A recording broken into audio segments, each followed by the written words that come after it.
Welcome to another Mindful Minutes conversation. And today we're talking about working together as families as we approach these cognitive changes. We are always better together and stronger. And that means that there's going to have to be some shifts, and there's going to be some changes, and there's going to be some adjustments in how we approach one another at times and in our relationships. So let's begin at a place of thinking through how we comport our relationships as they are now. And most often for people that in these family relationships, whether it be with our spouse, our significant other, our adult children, whatever that is, there's a defined division of tasks. You might be the advisor. He might have been the financial manager. Those kind of things. You may have been the decision maker in the family. He might have been the person that initiated the social engagements. He might have been the connector with friends. So, there's just this automatic set of role division that goes along. It isn't always pure, and there are families where all things are shared. That's rare. Most of the time, there's a division of tasks that go on naturally over the course of time.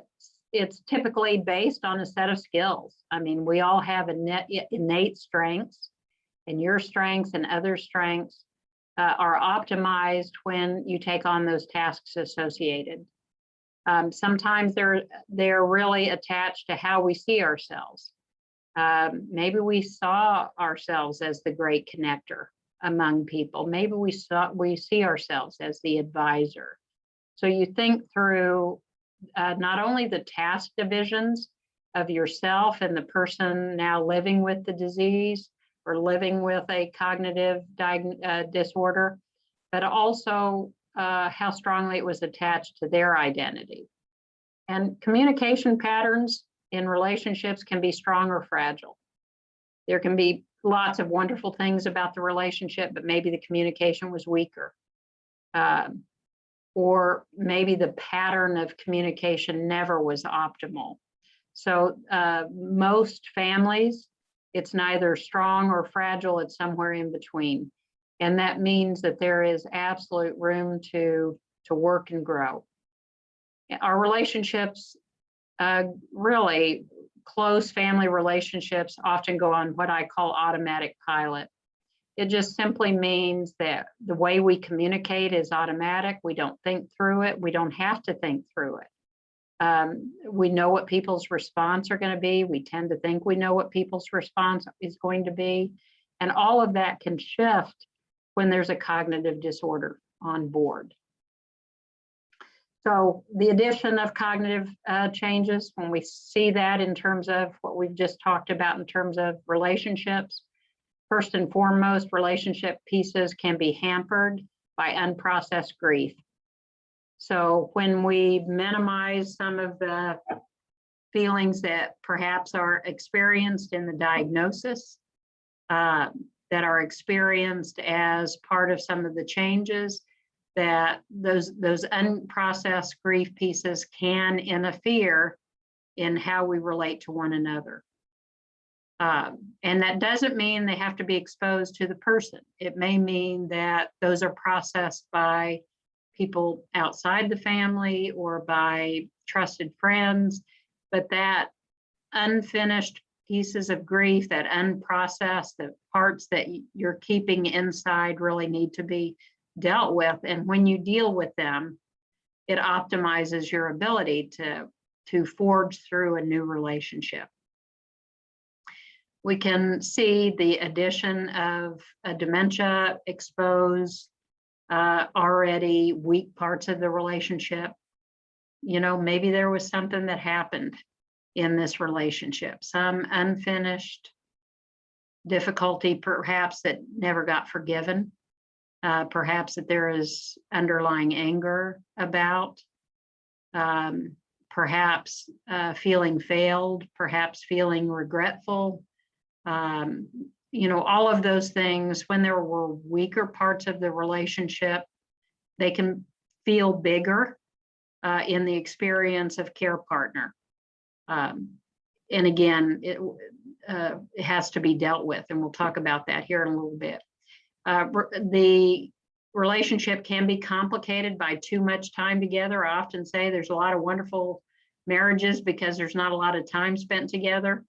And we certainly had this experience in COVID where we've seen tougher impacts on relationship because of the being confined together for a long period of time. So if the person living with the disease now can't work, or perhaps can't drive, or perhaps needs you to organize friends or whatever that is, and what happens is you're spending all your time together, it's not healthy for them and for you. And relationships can blossom and manage and be navigated when there is some balance to who we see and experience and talk to. And it really requires a commitment to work through these changes. It's not easy, it's not automatic, and really requires some attention. And that's a loss in and of itself, right? That things can't be automatic pilot anymore. We need to think through them. But the payout of that is important. There are some hurdles. So for the person living with the disease, sometimes they may feel like you're trying to parent them, or that you see them as not being able to do something, or that you're overprotecting. Here's the truth. Sometimes you are. Sometimes you don't know what that line is. Do I help? Do I not help? What's the right thing to do? And especially for those of you who have loved ones in early stage or mild cognitive impairment, that's especially true. You don't know when it is to help, and that takes conversation and processing, and it takes listening on both sides. Sometimes it takes a third party to do that because the person may or may not be fully aware of all their deficits, so you're really doing exactly what's needed. So that needs to be processed. Or the flip side is that perhaps your emotions are driving you to take on more than you need to. That your fear is driving you to take on more than you need to. So figuring out and processing that. Sometimes there's a sense of threat or denial on the part of the person living with the disease, that they're afraid if they talk about too much what they're experiencing or the cognitive losses, that there might be a reaction that includes some loss that they don't want to experience, like giving up driving or being able to stay by themselves or whatever that is. So we've got to deal with that sometimes the honesty in the relationship can result in a perceived threat. Sometimes it's about denial. Sometimes it's about that the disease has progressed to a point they're just not able to see what they don't know. We also have impact on the relationship when these losses happen. So the person's not able to take care of the finances anymore. You've had to take care of that. And perhaps that was an identity piece for them. We've got to figure out something to replace it. So when there's not an alternative role for them, and just roles are getting taken away and some not given, then we run into issues. When all of us focus on just the loss rather than the potential for growing, relationships can get better. There can be beautiful moments in this. All these years, decades, almost 4 of working with individuals that experience these cognitive changes, I can't tell you how many times I've had families say, that the relationship was more loving than it ever has been, or that they learned something new, or that facing this together made them stronger. There can be important relationship growth, even amongst the loss. So there can be a premature rejection of new roles, whether that be you or whether that be the person diagnosed. For the person diagnosed, they, you may suggest, hey, why don't we try, this senior center or this group? And they say, no, that's not for me. Well, if you haven't tried it, you really don't know. That maybe new experiences are exactly what you need. So that has to be a conversation. That premature rejection, or even for you, there may be times somebody suggests something to you.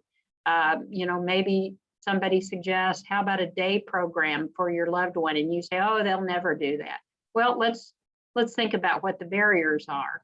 Maybe they would do that under some circumstances. So we don't want to prematurely reject the opportunity for new experiences or taking on a new role.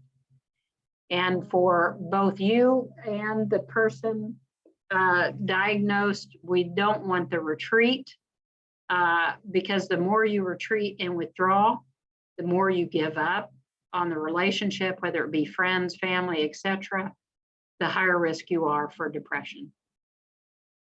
Okay, so how do we deal with all that? What's the answers? Well, answer number one is open discussion together about actual challenges and fears. And you can do that with someone in early stage. Is there ever a time that can't happen? Of course. There might be someone who has severe mental health problems, for example, or some personality traits that do not serve them well, where talking openly together might be dangerous. So there are those exceptions, but for the most part, it is important to have open discussion about what fears and challenges are and how you're going to tackle it. As the disease moves into middle, late stage, that's not necessarily an opportunity.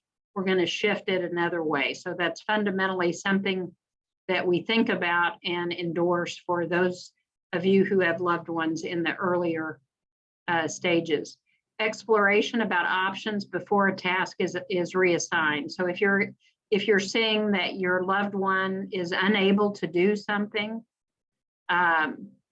for example, manage the finances, let's think about accommodations. We've had accommodation conversation when we talked about the workplace and other things. It is certainly true in the home. So maybe the two of you work together on the finances, so that she's a part, but you're learning, or however that goes, that you're doing it together. And you could even approach it as, I want to learn how to do this, and you have something to teach, how, you have a role in teaching me, and you do it together.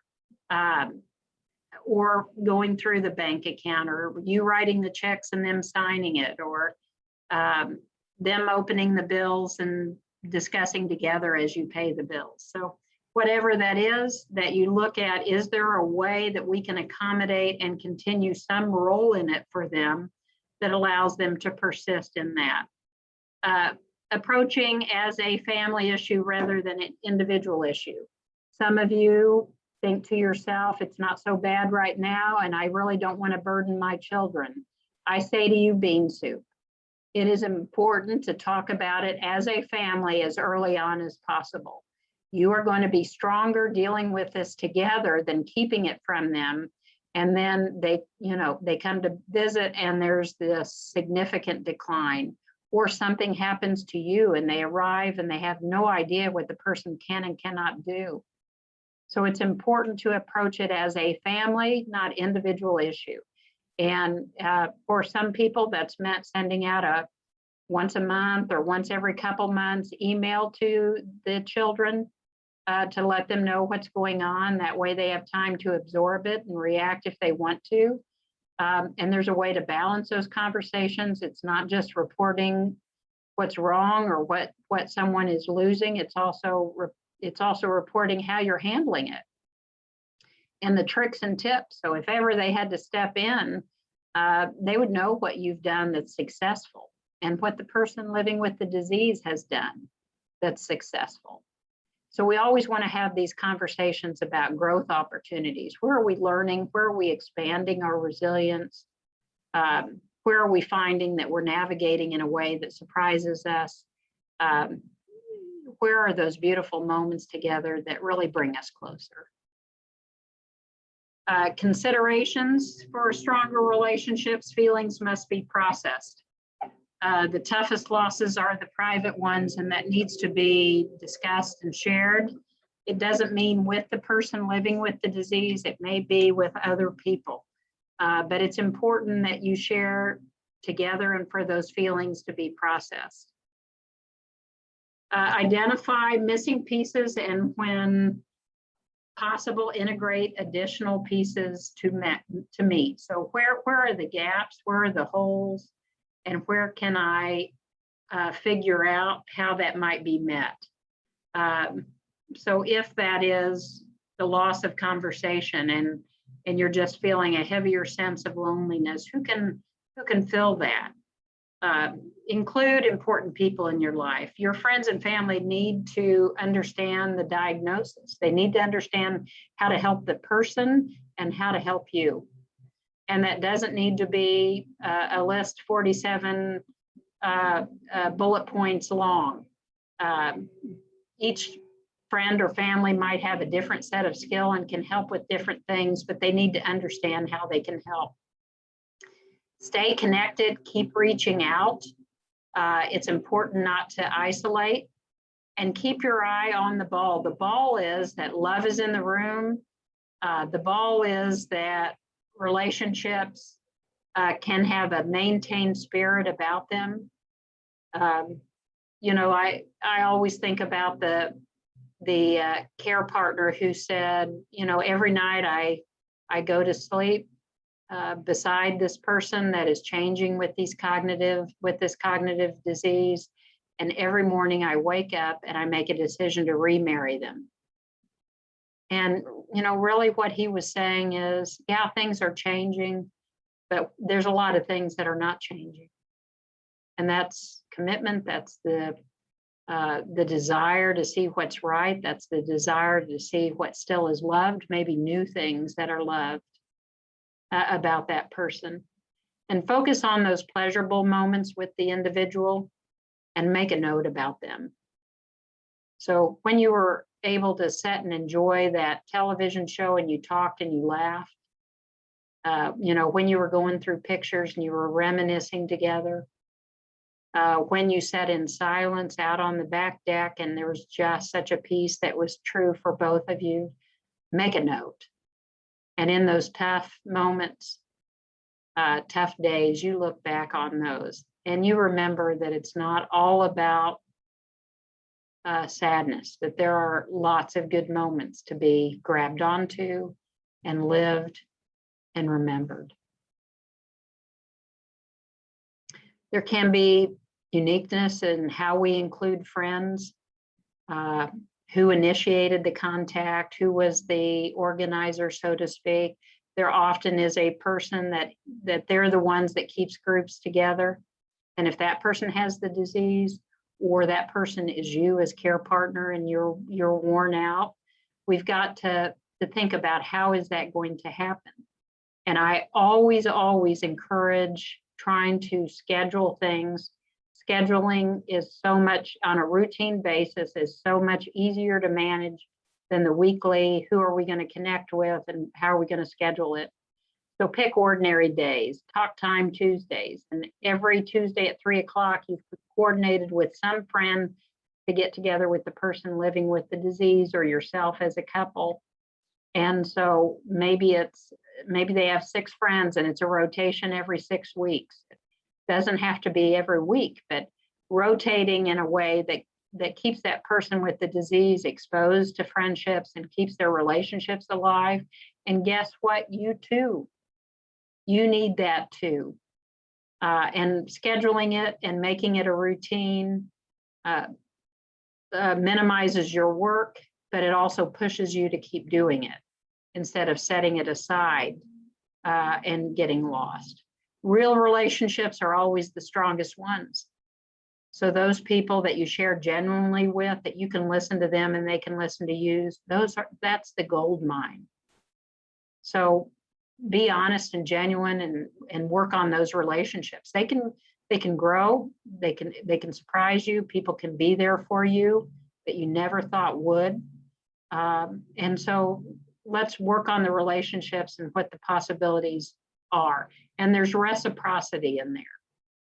Sometimes I'll have care partners say to me, I don't want to burden them. They get tired of hearing it. Well, maybe, maybe they don't get tired of hearing it, but maybe you talk about it in doses, and maybe it's balanced with hearing them. And maybe you've heard them all along. You're just beating yourself up. So let's think about reciprocity. It's never one way. It's not just you doing for them and that you're uncomfortable sharing yourself. That's not fair and that's not real. So you be open with those that you can be, and they're open with you, and that's the beautiful relationships that will continue. And I'm going to end on this note. All relationships go through heck. Real relationships grow through it. And I want you to really think about, observe, contemplate how relationships can be grown with your children, with your other family members, with the person living with the disease, and with your friends. Hang in there. As always, if you need to discuss something said in these mindful minutes, we're available to talk through it with you. You take good care, and I look forward to seeing you in another mindful minute. Thank you.